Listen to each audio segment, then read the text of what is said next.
ఈ రోజున తను తాను కుక్కగా అభివర్ణించుకుంటున్నటువంటి అంబటి రాంబాబు గారు మీరు మామూలు కుక్క కాదు, చిత్తకార్తె కుక్క.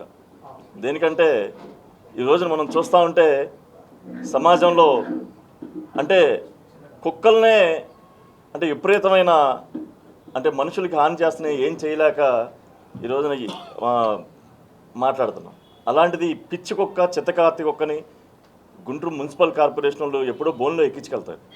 దేనికంటే మీరు ఎంత దారుణంగా మాట్లాడుతూ ఉన్నారంటే కులాలని చాటున మీరు దాక్కొని ఏదో మేము కులాలకి ఇచ్చేసాం అంటున్నారు.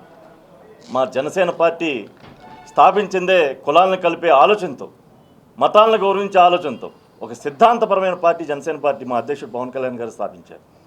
కానీ మీరు ఈ రోజున కాపు కులం అని చెప్పి, లేదంటే కమ్మ కులం వారిని తిడుతున్నామని చెప్పి, అంటే ఎంత దారుణంగా ప్రవర్తిస్తూ ఉన్నారంటే ఈ రోజున అంటే మీరు నిజంగా రాజమండ్రి సెంట్రల్ జైల్లో మీరు నేను చెప్తా ఉన్నారు నేను ఎంజాయ్ చేశానని చెప్పి, మరి మీకు ఇంతకుముందున్న క్యారెక్టర్ ప్రకారం మరి గంట అరగంట మరి రాజమండ్రి జైల్లో ఈ పిచ్చుకొక్క ఏం చేసింది, మరి ఎవరిని కరిసింది అక్కడ, అది కూడా మాకు అర్థం కావట్లేదు.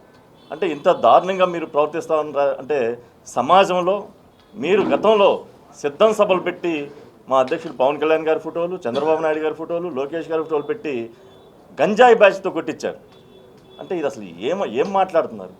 ఆ రోజున తెలుగుదేశం పార్టీ ఆఫీస్ మీదకి మీరంతా దండయాత్రకు వెళ్తే మీ నాయకుడు జగన్మోహన్ రెడ్డి గారు ముఖ్యమంత్రి హోదాలో ఉండి మా వాళ్ళకి క్షణికావేశంలో ఏదో జరిగింది, మా కార్యకర్తలు వాళ్ళ ఆవేశాన్ని తట్టుకోలేక చేశారని చెప్పి ఆ రోజు చెప్పిన పరిస్థితి.